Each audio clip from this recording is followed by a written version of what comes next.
This is American First Podcast, defending liberalism model. We put God first and politics second. Welcome to the show. I'm your Patriot host, Chauncey I. We have an exciting show for you lined up this evening. We have a complete outsider, non-politician running for governor of Arizona, pushing back, fighting for the people of Arizona, and he is on the ground fighting every day. Let me welcome into the studio my dear friend and candidate for governor of Arizona, Scott Neely. Hey, how's it going, Chauncey? We're doing good, Scott. Today, I'd like to spend some time with you talking about who you are, so the people can get to know a little bit about who Scott is. Let's start off by talking about your childhood, how you grew up. Sure. So I grew up in the Hemet and San Jacinto Valley in Southern California, outside of Riverside, but inside of Riverside County, in between Big Bear and Idlewild mountain ranges, and between there and between Palm Springs. So it's kind of like that little triangular area in between all of that. It was a small farming town up until maybe about 50 years ago, and then little by little it started changing over to just normal neighborhoods and housing. What would you like to know? I worked for my dad since I was 5 years old. He owned a building material supply yard, sort of like a Home Depot or Lowe's, but it was a family-owned type business, and I stocked drywall in homes and delivered block and brick to job sites and unloaded it on job sites, loaded trucks in the yard. Back in those days, customer service mattered before Home Depot, Lowe's came in with cheap pricing from China and took over everything. So back in those days, you could actually go to a building material yard, pay for your product in the office, and then drive out through a drive-through warehouse, and we would load you. Those days are dead. Now you have to go to Home Depot, load it on a cart. It takes 3 or 4 hours to get your products loaded, get through the either self-checkout or the one checker they have left to get through that line. And then after you've loaded it on the cart, dragged it out to the parking lot, then you have to reload yourself because there's really nobody there wanting to help. So that's the world we live in now. There is no customer service. The conglomerates control everything. The oligarchs control everything. They control all the money supplies, all the product, all the supply chains, and now the supply chains are broken. So basically, your childhood was mostly work. You worked for most of your childhood. Did you play sports Pretty much. or anything? I even played in the yard. So when I wasn't working in the yard, I'd be playing on sand and rock piles because we sold sand and gravel too. And I would make little makeshift sticks out of pieces of pallet, little triangular ripped off pieces of pallet, and then go around the yard pretending I was a little army guy. That was my playtime. So you didn't play sports growing up in elementary school, high school? I played sports, but not that young. I'm talking when I'm 5 years old. But I started playing sports by the time I was in middle school. I was a track and field star. I wasn't – well, actually, that's not true. In middle school, I played football, track and field, basketball. I did all sports. And then but I honed in on my track and field skills by the time I got to high school because I was a very, very talented long-distance runner. So I focused on that during high school. What made you – or who inspired you to become an entrepreneur? I think my dad and then my grandpa before him. So working at a young age. Working at a young age, earning money at a young age, being able to buy things that my friends couldn't buy at a young age because I was working at a young age, gave me the motivation to want to earn more, make more, and do more. You know, the best part about working at a young age, it builds character. I started working around 12 years old. But that work ethic is hard to find in young people today. Oh, yeah. I think with technology, computers, cell phones, that work ethic of years ago, like you said, everything's becoming automated, that the customer service is starting to dissipate. So how long have you been an entrepreneur now? I started my first business at 16 years old when I was in high school. So I did lawn maintenance to start, just something simple, little landscape lawn maintenance, tree trimming, little things. And within about a year, I was doing bricklaying and block laying and concrete work. And by the time I graduated high school, I'd been in business about 3 years. That's awesome. That's awesome. So basically, you've been in business since high school.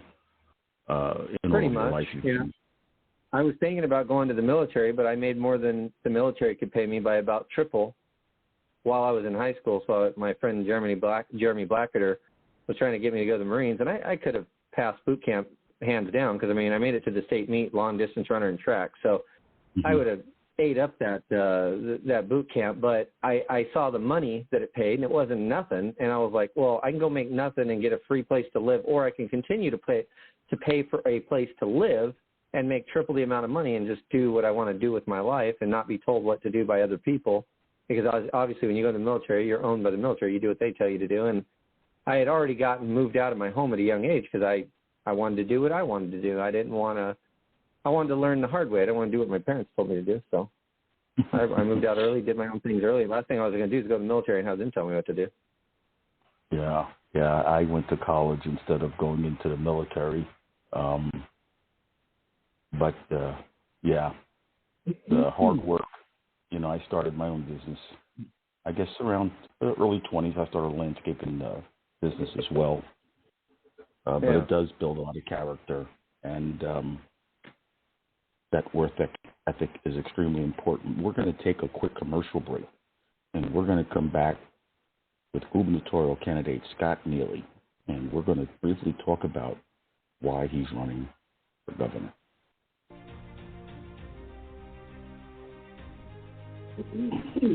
I want to be your infrastructure governor. Now, I've been involved in infrastructure construction throughout Arizona during the last 17 years. I've traveled more than 500,000 miles across Arizona roads, and I've watched the roads decay over the last 17 years. Rural communities need special attention with infrastructure dollars, and as your infrastructure dollar watchdog, I want to make sure that your tax dollars are spent on the right projects in the right places. Vote Neely for governor in the August 2nd primary election. Paid for by Neely for Arizona. Welcome back to American First Patriot Podcast. We're defending freedom and liberty as our motto. We put God first and politics second. Scott, what made you decide to get involved in politics and run for governor of Arizona? I'd say, so my dad died when I was 21, and my grandmother, Grandma Clary, died when I was 22, and I was at her funeral, and I was talking to a gentleman named Bobby Robertson, who was a friend of the family, who was a drywall stalker, and at the time I was working for a company called Acoustical Material Services as a manager of that building material yard, and I was basically his boss, and we would hire him out as a subcontractor to stock drywall for our company out in Corona. And we were just talking, and he said, man, you can articulate words real well. You can get your points across real well. You should run for, like, governor of California or something someday. And that's when I was getting ready to move to Arizona. I said, well, if anything, I'll run for governor of Arizona someday if ever I do anything, because I'm not coming back to California.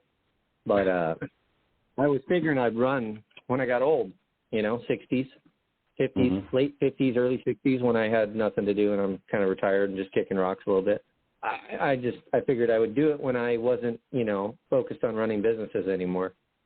But I'm at a point now where we have no more time left to save the country. My sons just graduated high school and they're trained in the trades. They can help run the business. My son-in-laws work here. My two brother-in-laws work here. My father-in-law works here. My wife works here. My daughter works here. We're totally a family-run business. It will run without me just fine. And I will run the state better than any billionaire or millionaire could ever run it, because we've watched billionaires, millionaires, oligarchs run everything into the ground, and now I'm here to show them how the middle class can do it. I have a street view of what's going on. They have an elite view from an ivory tower. They have no clue how to run things, because if they did, we would not be in debt the way that we are here in the United States of America. We would not be beholden to China and Russia and all these communist nations, the BRICS nations. I mean, they're building manufacturing plants in Mexico now on our border so they can go around Trump's tariffs And our politicians are probably going to profit off of that. They're going to get kickbacks because none of them are talking about it. So if I know it's happening, in Mexico and they're not talking about it, then they're getting paid. They're getting paid off. It's that simple.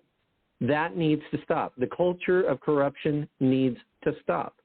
I'm not running for governor because I think I can get rich. I'm running for governor because I think I could do it better. Absolutely.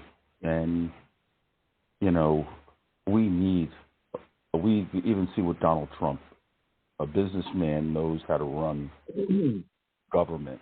Yeah. Because politicians never run anything but their mouths.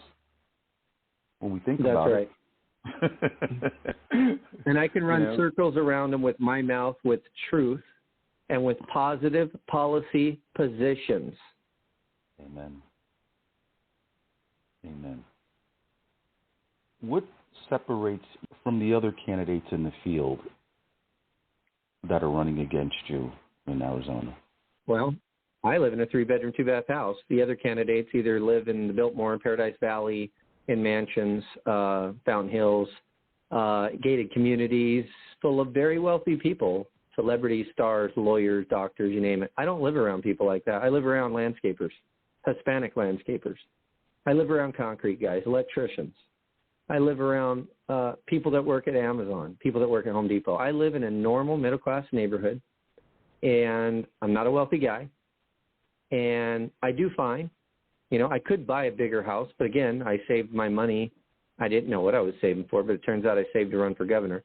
So I've spent half my life savings, half of $300,000 to run for this office because I know I can do it better. And when I get there, I will do it better. And when they try to buy me off with corruption, it's not going to work. And if they try to threaten me or my family, good luck. Because my wife comes from the barrio, and if we have to move to the barrio to be protected, that's what we'll do. Absolutely. Not to mention we're all armed, so we're not really that scared anyways, but we're not going to be bought off, I can tell you that. If it comes to being bought off or having my life threatened, then I'd rather have my life threatened than be bought off. Amen. You know, and you mentioned earlier, that you're self-funding. That type of commitment, I just wanted to highlight. Well, all the candidates are self-funding, but the difference is I'm the one self-funding who's using half my life savings. The other candidates are self-funding using 1/100th of their life savings. Right. And you have more skin in the game than they do. That's right. That's what we really need to be looking at when we're looking at candidates today is how much skin they have in the game. You have your own skin in the game. You have your half of your life savings. So that's a commitment that you really want to change the dynamics of the state of Arizona. These other leaders are playing it like a game. Yeah, to them it's a power trip. They're wealthy people and they're using, what's the equivalent of what they're using is the equivalent of a quarter, like a little quarter, a quarter of $1. That's they're dropping a little drop in the bucket and they're like, waste a couple million, whatever, a few million, whatever. But the one that's wasting $25 million who's a billionaire, what's $25 million when you're a billionaire? It's nothing. The other one that's worth like $12 million, she's spending $1 million. What's $1 million out of $12 million? It's nothing. Well, the other one, she's spending, $3 million out of $6 million. What is that? It's nothing. Yeah, it'd end up being a tax write-off at the end of the day for them. Probably. No, actually, you can't write those things off. You can't write off campaign finance at all. You That's can't? against the law. Okay. No. So every dime I put in is not a write-off. So I'm going to pay taxes on every dime of my life savings that I dumped into this race. I'm going to pay taxes on that. There is no write-off. And because I didn't get a whole lot of donation coming in, it's going to be me eating it all. We're going to take another quick commercial break, and we're going to be right back with gubernatorial candidate Scott Neely for governor of Arizona.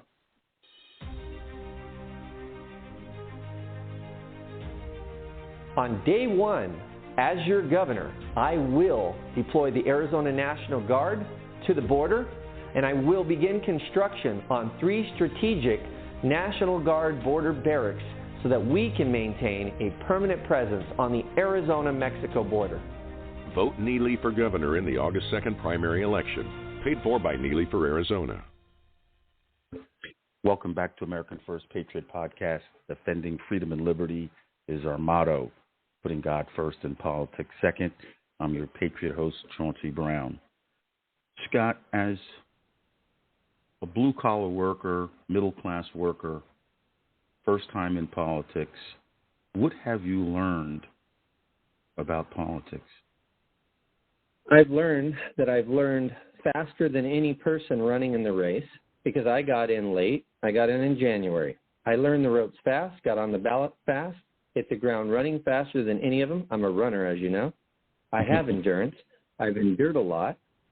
And I'm currently polling in between Kerry and Karen. And Karen's the billionaire and Kerry's the millionaire, famous person, news anchor. Karen's the billionaire married to the land developer, Ed Robson. I'm polling somewhere up in the middle between the two. And on just very little money and on just mainly my personality alone. Not too bad, not too shabby. And my campaign team is, we're 5 deep. I mean, Kerry's got a team of 100. Karen's got a team of probably 50. Heck, Matt Salmon, who dropped out, had a team of about 20. So did Steve Gaynor, and he dropped out. I am running on fumes and kicking some butt. I'm doing very well. People say, you can't win. Oh, I'm going to win. And I'm going to show you how it's done with less money and less resources. That's exactly where I was capitalism. going. Exactly. And that's exactly where I was going. This is real capitalism at work. And you are a great example of doing more with less. That's right. And and that's the type of candidates that we need in office because, that's as the type of candidate that'll cut back bureaucracy. Amen. Cut the red tape. Cut the regulations. Lower taxes. That's what spurs economic development. Not out. You know what I'm going to urge? I'm going to urge equality. And you know what the equality is? Whatever is good for the goose is good for the gander. If an illegal can drive around Arizona with no driver's license, so can an American. If an illegal can have no insurance, so can an American. If an illegal doesn't have to have a contractor's license to contract, so can an American. If that's how it's going to be, we're going to level the playing field, and Americans are going to play on the same field with the illegals. I think that's fair. Absolutely. Scott, help me to understand. I just can't understand how Americans have no rights and illegals have all rights. Americans are forced to follow regulations and rules, and illegals aren't. So since illegals aren't going to have to follow the rules, we're going to cut the tape so that we don't either. Or we're going to hold them to that standard. It's one or the other, baby. No more gray area. I'm done. It isn't black or white anymore. It isn't, there's this gray area and they can get away with it. No more. Somebody needs to say, no, enough is enough. We have a law in Arizona. It's called SB 1070, passed by Russell Pierce, signed by Jan Brewer, Governor Jan Brewer into law, the one that pointed her finger at Obama, that little short, little blonde lady. They got that law done, and it will allow us to police our state for immigration purposes. It'll allow us to basically mirror the federal law and arrest people that don't have driver's licenses, deport people, put people in jail with criminal records, arrest them if they don't have car insurance. I mean, enough with these city managers saying, stand down, let these people go. One wrecked into my son's friend's car, and my son was in there, and he had a concussion and everything. They let the illegal go. No more of that. Arrest them. No more. We're done. No more of me being on a job site and them telling me I need to speak Spanish. No, they need to speak English. Listen, if you're going to hold me to the standard on your job site in my country that I must speak Spanish, then I need to hold you to the standard that you must speak English as well. I'll learn Spanish, fine. You learn English. How's that sound? I think it's fair.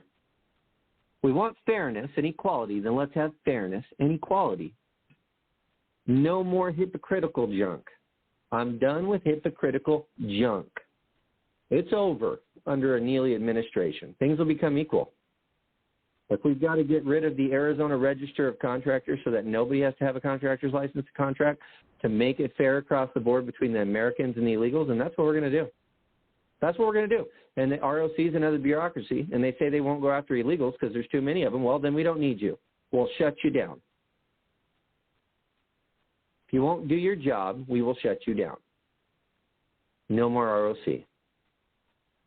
No more Arizona Department of Education. We'll shut you down. We got to cut bureaucracy back. We got to get back to running the country as a constitutional republic. We need to cut back government by 80% across the board, nationally and in all the states. It needs to happen, or we will, for sure, go bankrupt and lose our nation. Things need to be done, and they need to be done in an expedited manner, quickly. We're going to take another quick commercial break, and we're going to be back with gubernatorial candidate Scott Neely running for governor of Arizona.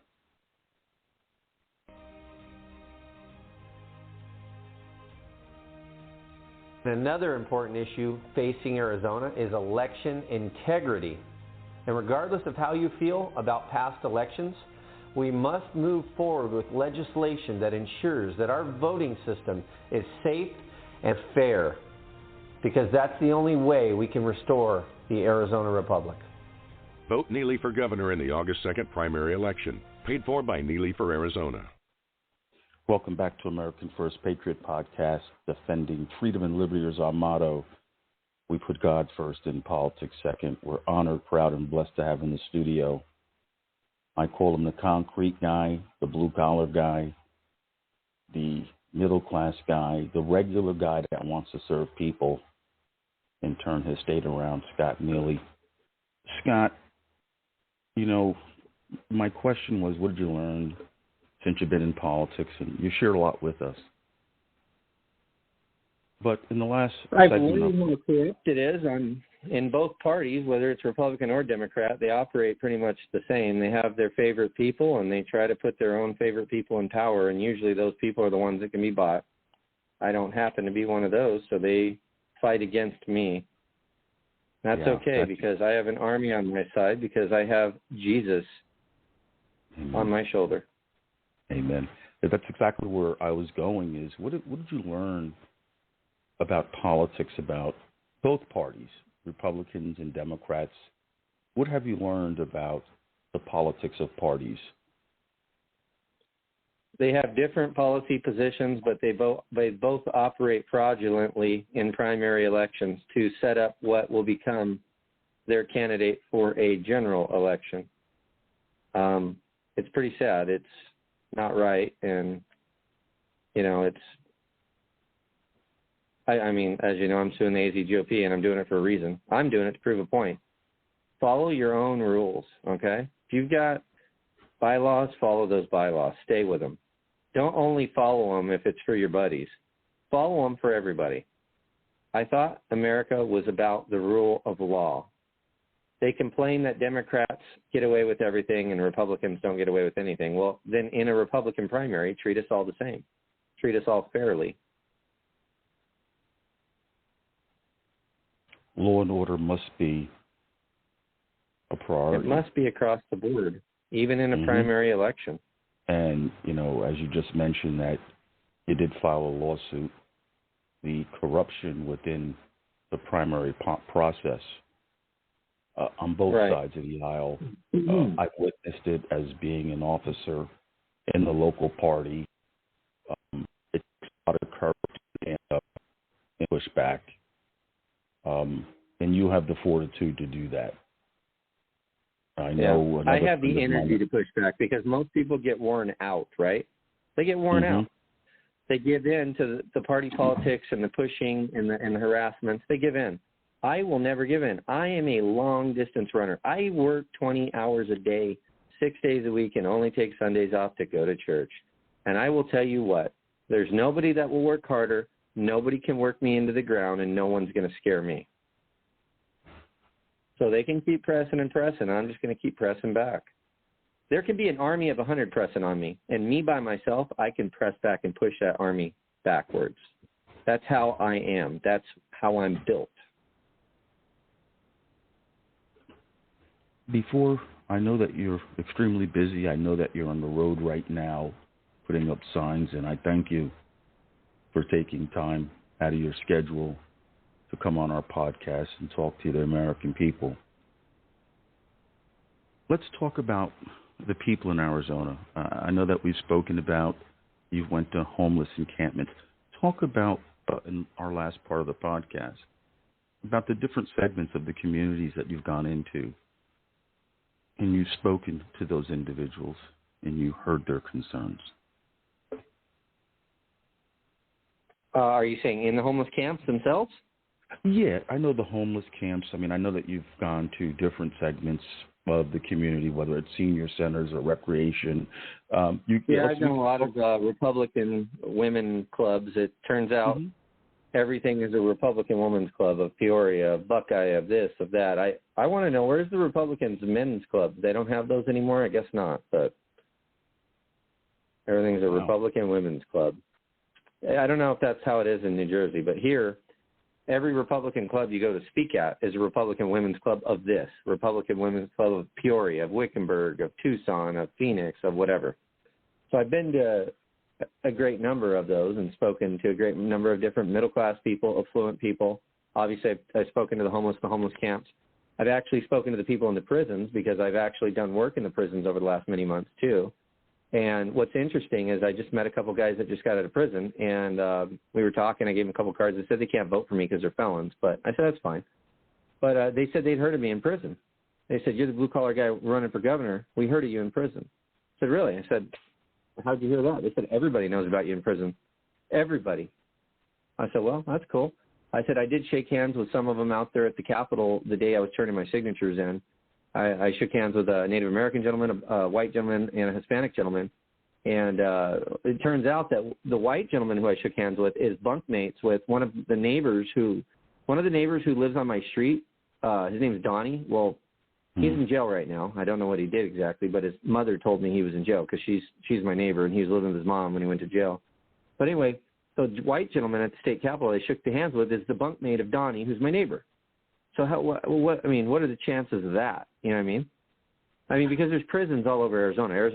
It's a prison state here. We're a prison state. We have private prisons all over the state that contract with other states to put inmates in. So what are the chances I ran into the bunkmate of the guy who lives on my street? That's pretty interesting, right? Scott, yeah, everybody in the prisons knows about me. They know that I want to do a prison to trade school pipeline. They know that I'm here for the people. People in the construction community all across the state know who I am. I've got friends that are doctors and lawyers, and they're fluent, and they know who I am and have shared the word. So everybody in politics knows who I am across this state and across probably the nation by now, because we've had almost 14 million overall views of our debate. So it went viral. And so a lot of people know who Scott Neely for Arizona governor is, and that I'm blue collar. I'm a lot like that truck driver from is it New Jersey? New Jersey, yeah, state senator. So you know this guy, right? You know him. Yes, yeah, I know him personally. Yeah, you know him personally. Yeah. It's going to be a blessing that he was running for the assembly 2 or 3 years ago, and that was his first office he ever ran for, and he's a truck driver, so he came on a couple of my podcasts, and now to run for state senator and get on. Listen, he got on as a state senator. Wow, that's amazing. Scott, when you become governor, how happy you're going to be. I had, being on my podcast, I had the trucker from the East Coast, the blue collar concrete guy from the West Coast on my podcast. That'd be awesome. It will be. It's going to be awesome. Yeah, one day we got to be on together. After we both get in office, we got to be on together. Absolutely. I want to go back for a second. You touched on an issue that is very sensitive to me. I'm an ex-felon. I served a few years in prison. But listening to you talk about the guys in prison, and I'm only speaking because I am an ex-felon, the compassion I feel that you have for those that are in prison or who've gotten out of prison is a very different dynamic, because most people, most elected officials don't have that connection. No, because they don't work in construction, you know. Exactly. And when, you know, and listen, I worked in the prison just this year 3 times doing concrete inside different prisons here in the state, 3 times. And I was handing out Neely for Governor cards in prison while I was working there with the inmates. That's awesome. Plus the ones I met at the state capitol. So it went viral in the prisons because they don't have much to do, right? So they see a guy who is interested in helping them. He's in there working on their prison, and he's like running for governor, and he looks like kind of like a redneck, rough kind of redneck guy, me. And they're like, this guy's running for governor. Oh, this guy's great. Yeah, we can't vote for him, but we're going to tell everybody we know. So I've got all the people in prison around the state calling all their families saying to vote for me. I think I'm going to win overwhelmingly, honestly. Without question. I'm just so overwhelmed and overjoyed how you feel about helping those less fortunate. I mean, I've had an opportunity to get to know you as a friend. I've helped them in my own business. I usually ask people when they apply for a job here, have you ever been to prison? And it's almost a prerequisite, because if I know they've been to prison, they've been toughened up a little bit, which means they could probably handle 115-degree weather and messing around with concrete all day, because they've been to prison and they've been toughened up. If I ask them, if I ask them questions and they've never been to prison, okay, well, we've lost that layer of toughness. Have you ever worked in construction before? And if the answer is no, it's like, oh man, we've lost that layer of toughness. It starts to get to where I almost would discriminate against non-prisoners or non-tough people, because it's not worth wasting my time with a guy who's never really worked in it, unless I grab him at a young age. Like if I can grab him right out of high school, I'll hire those guys, because I can toughen those guys up. But it's hard to take a 25, 28-year-old who's never done hard work or hard labor in his life and toughen him up, unless he just got out of prison and he's already been toughened up a little bit, you know. Right. So I see it differently than others. A lot of people won't hire those guys because they went to prison, they're bad people. No, man. Maybe they got a DUI. Maybe they made a mistake. Maybe, they got in a car wreck and it was manslaughter because they had one drink or something or whatever, you know. I mean, it could be a number of things. Obviously, if they're a rapist, molester, or murderer, I'm not hiring those tough guys. No, I'll hire the tough guys, ex-DUI. Maybe he wasn't educated, sold some drugs, he made mistakes, whatever, but he's out now and he doesn't want nothing to do with the drug world or selling drugs or any of that thing or any of that kind of stuff. And it's like, okay, he wants a second chance. Let me give this guy a chance. Or he got a DUI. Let me give this guy a chance. Or whatever it is. Oh, he committed fraud, with his taxes, whatever. Let's give him another chance, whatever it was.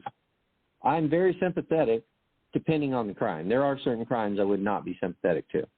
If it's a molester, rapist, murderer, those are things I'm not so sympathetic to.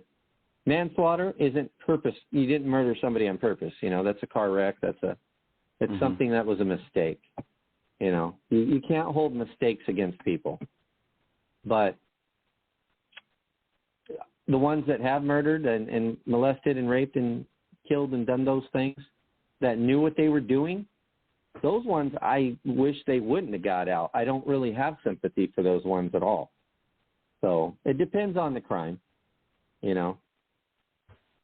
So. Scott, thank you so much for maybe your schedule. I know you're still working concrete. Now you're out putting up signs. Yeah, I've been out all day putting up signs today. I think I've gotten about 70 signs in today myself. Wow. Oh, morning. So I was focusing on just signs today. We got about 7 days left till Election Day, so I'm getting as many signs out as I can. I even just put some signs up on some concrete infrastructure on an overpass on a freeway. So, awesome. In an area I've worked before. So, well, we're going to do it. We're going to do it. Yeah, I think I'm going to get in, man. I do. I think I'm going to win the primary. Then if I win the primary, the general, in my opinion, will be easier because I'll be going against Democrats that are, One, Katie Hobbs, if she's the one, is a social worker. You know, she's all about the handouts. And then you got Marco Lopez. He's, you know, born in Mexico, worked under Obama administration, Gianna Napolitano administration for the Homeland Security Department, ran guns to Mexico under Fast and the Furious, which means he got the guns to the cartels, but the cartel members never were arrested. So he essentially just sold them guns, which made it more dangerous on that side of the border and made it more dangerous on this side of the border because of the drug wars and the cartel wars. They've been warring against each other for the last decade or so. So he, you know, more than a decade, about 15 years. At one point, Juarez, Mexico was more dangerous than Afghanistan or Iraq. And a lot of that had to do with our Fast and the Furious program and Marco Lopez running guns into Mexico. So if he becomes our next governor, we're going to have a cartel asset as a governor. A man who was born in Mexico, his allegiance is to Mexico. I just don't trust it. I just don't trust it. And look what Schwarzenegger did. He didn't have allegiance to the United States. He's a socialist. He's from Austria. He believes in socialism. How can he even call himself a Republican? He's not a Republican. He ran as a Republican, and he ran our state into the ground in California like a Democrat would. Then Jerry Brown got in there, ran it further in the ground. Then Gavin Newsom got in there. He ran it even further into the ground. It's there's nothing but junk over there in California. It's terrible. California is Mexico. It's turned into Mexico. It's pretty lawless. Sad. It's pretty lawless. Sad. Yeah. It's very sad with California. I used to spend my summers in Watts. My aunt lived in California, but back then it was so beautiful in the 70s. I mean, even when I went back in the early 2000s, you know, it started to change real drastically. And now it's, you know, going up off the coast. The Hispanics have moved the blacks out of there. There's not a lot of blacks left. It's either Hispanics or Asians. There's not a lot of blacks left there. Even my son's mother, she's a black woman. Her and her mom come from Watts. They moved to Arizona to get away. Awesome. You know, rents were too high. It cost too much to live there. Plus the riots happened, and then the city burnt down, and they moved out of there. So, what would you like to say in your closing remarks, Governor? Well, I'd like to ask the voters for their vote August 2nd. I want them to vote on August 2nd. I don't want them to send in early ballots. The AZ GOP, the RNC, Trump, Kari Lake, everybody, Kelly Warden here in Arizona, the AZ GOP chair, everybody said, vote on August 2nd on voting day so that they can't easily rig the election with fraud. But what's interesting is at the Trump rally I was just at 3 days ago, he's now saying send in your early ballots. And so it's Kari. And the AZ GOP sending out bulk blasts saying send it in early. And so is the RNC. And so are all the America First candidates now. I'm starting to wonder, are they rigging something? Because why would they say vote on voting day so we don't have to worry about fraud, but now they're saying send it in early? And I want you to know Arizona has a 27-day voting period. We vote here for 27 days every election. Wow. That is unbelievable. 27 days. We can send in early ballots for 27 days. That's crazy. That way you know how many ballots come in, you know how many mules to buy. So I love Trump, love his policies, love his personality, but what is he trying to do here, man? Because I don't get it. Why can't he get behind HB 2289? One day, one vote in person on one day with no machines. Why can't he get behind that legislation? Why can't we push that nationwide? Why do we have a 27-day voting period in Arizona? I think we have it so we know how many ballots come in and we can rig it up right before the end. A few days before the end, we know, okay, Karen Robinson's losing or Kari's losing. We need more ballots to come in, so this is what we're going to do to make it happen so they can win. I think that's what's happening. But I'm encouraging people, vote on August 2nd on one day. Give your one vote. Don't send early ballots in. Go in on voting day. That's the only way we can truly ensure that our elections are safe and secure, by voting on that one day. I did go to Chino Valley a few days back and spoke in front of a group of people, and I asked them to raise their hands, and only 5 people out of a room full of people had actually early voted. So the rest hadn't. So thank goodness for that. And a lot of them were happy to hear what I had to say, and so they were actually going to vote for me now. And out of 5 that said they were voting for Kari Lake, 2 switched and said they were voting for me now after hearing what I had to say. So I'm confident, and the word is spreading, and I'm confident I'm going to win this election in this August 2nd Republican primary. And then I'm going to go on to the general election, and I think I'm going to handle the other side pretty well. And I think I'm going to win the general election. I think I'm going to become the Ron DeSantis of Arizona with one exception. No offense, Ron, but you've been to Harvard, so I'm going to call you an elitist. And you've been to the military, so I'm going to call you somebody who can easily be persuaded because you can take orders. The difference between me and Ron DeSantis is I'm not an elitist. I've never been to college, and I've never been to the military to be programmed. I think with my own mind. I have critical thinking skills, and I've figured things out along the way my whole life without any help. You watch and you learn. And actually, the more you stay quiet and pay attention, the more you learn. And that's what I've learned over time. I know about credit. I know about finance. I know about marketing. I know about building websites. I know about hard work. I know about different types of trades. I know about equipment. I'm a mechanic. What better candidate to be Arizona governor than a candidate with as many layers of experience as I currently have? And now I have more layers of experience with my campaign, running my campaign. I've learned a lot in this as well. So now I could easily run a campaign going forward in the future. And now I know I can do it without a lot of people. I don't have to have a big payroll to run a campaign and do it successfully. So, Scott, thank you so much for taking time out of your schedule to come on. The blue-collar worker for Governor of Arizona, Scott Neely, will be back on again on Wednesday. And when you come back on Wednesday, we're going to talk about policy issues and where you stand on various policy issues. Thank you. Perfect. God bless you while you're out there. We always keep you in our prayers because we know you've had challenges in the past. Please pray for Jerome Davison, okay? He's running for Congress in CD4 here in Arizona. He's been in the hospital for the last 3 days. He had sepsis in the blood, and it affected his kidneys, and he's had 3 surgeries in the past 3 days. Please pray for Jerome. He's the gentleman that had the ad with the Democrats and the white hoods, and he had the gun. He's the black gentleman with the black glasses that did that ad. It's the most popular Republican ad ever run in history for a candidate running for Congress. And I'm praying for him every day for a speedy recovery so he can get out and celebrate his win on August 3rd with me. Thank you very much, Scott. Be safe out there. I know you'll be banging some more signs out tonight. We'll keep you and your family in prayers, and we look forward to having you on Wednesday. Thank you very much for coming on this evening. Yes, sir. Yes, sir. Thank you, Chauncey. I appreciate it. God bless you. You're listening to American First Patriot Podcast. We have the blue-collar candidate for Governor, Scott Neely, that is running. We're going to take a quick commercial break, and I'll be back with some final thoughts.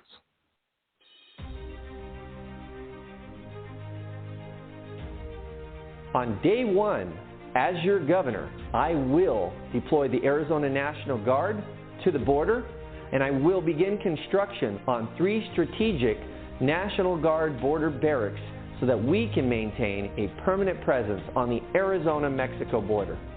Vote Neely for governor in the August 2nd primary election. Paid for by Neely for Arizona.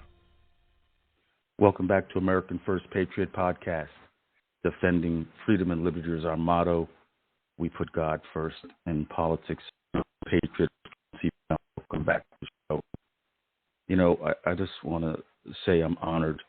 I'm humbled and blessed to be able to be a podcaster and interview different people across the country and talk about policy issues that are impacting families and businesses across the country. I just want to say a thank you because I'm extremely humbled and honored and blessed by everyone's support. This is a challenging job that I have because being a conservative, being a person of color, and then being Jewish, being my religion, I get attacked a lot. I just don't talk about the attacks that I receive. I just ignore them and normally take the high road. But I also want to say thank you to all those who encourage me, who sent me inboxing on Twitter, on LinkedIn, thanking me for my posts, my comments, the shows, the stuff that we share. I'm just very thankful that God chose me to do this work, my small part, to help save America. We all can play a role in saving our country, and I ask everyone, please stand up before we lose our freedom, our country. We have a responsibility as Americans to defend and protect the Constitution of the United States of America against all enemies, foreign and domestic. What that means is that we are a republic. The Constitution is the framework, the foundation on how this country sits. It's given us our liberties, our freedoms, our rights. And we've come to a point in American history where people have taken them for granted. And before it's too late, we've seen over the past several years how the government has tried to impose mandates that is against the law. No government can tell you what to do with your body, period, or what you can and can't put in your body. That's totalitarianism. For all those that understand what's going on today in our country, and I thank all my fellow patriots that are standing up with me, we have to continue to fight, and I mean with words, raising the level of consciousness by education, on the rights and freedoms we have and what we need to do to try to protect them. We need candidates. We need people in office that are public servants. Like Scott Neely talked about, would rather hire someone who he knows has a good work ethic than hire someone that's older who doesn't have a work ethic. That's the type of candidates that we should be looking at for office. Their work ethic. Who are they before they were in politics? Scott has demonstrated time and time again throughout his whole life. He's a brick and mortar guy, blue collar worker, hands-on, the people's guy. We need to start looking at regular people who just work hard every day to represent us because they understand our struggles. The elitists don't. They tell people what they want to hear. They throw money to organizations, to people, food, whatever, to convince you to vote for them. But they don't have your best interests at heart. They only have their interests and their friends' interests and their buddies at heart. We need to start really looking at electing our workers that are doers, that have a history of accomplishments, that have struggled to attain the American dream, like Scott Neely. Scott Neely is an example, like my friend, now State Senator Edwin, the truck driver from New Jersey. The people are tired of politicians. And I'm glad that we're starting to wake up and that our voice is not going on deaf ears. So I keep everybody in prayer. We have to make each day a champion day. And we have to fight for our freedom every day before we lose it. This Wednesday, we're going to have Scott Neely back into the studio again. He's going to be talking about various policy issues. And I know one of the ones that we've talked about that's very popular about is the prison trade pipeline. That is, one of the ones that him and I have talked about a lot, that I'm excited about, he's excited about. And when he becomes governor, I would hope to have the opportunity to work on that to give back to my fellow brothers and sisters. We are our brother's keepers. We have to get back to looking out for one another. Not criticizing, not judging, raising the level of consciousness on what's right and wrong. But we need to talk about solutions. We need to talk about unity and how we're going to bring people together, not divide people. So I want to say thank you all for tuning in tonight. And I'm looking forward to Wednesday with Scott again. And I keep all of you in prayers. And I want to thank all of the support that I've received all across social media, likes, the follows, the comments. I want to say thank you. It's very appreciative. If you're able to,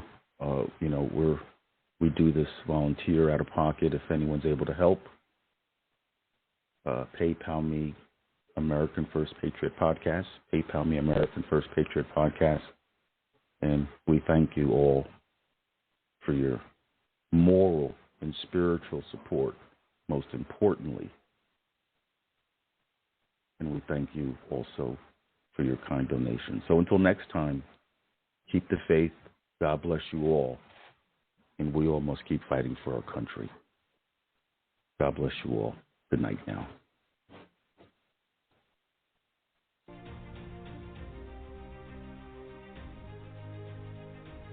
I want to be your infrastructure governor. Now, I've been involved in infrastructure construction throughout Arizona during the last 17 years. I've traveled more than 500,000 miles across Arizona roads, and I've watched the roads decay over the last 17 years. Rural communities need special attention with infrastructure dollars, and as your infrastructure dollar watchdog, I want to make sure that your tax dollars are spent on the right projects in the right places. Vote Neely for governor in the August 2nd primary election. Paid for by Neely for Arizona.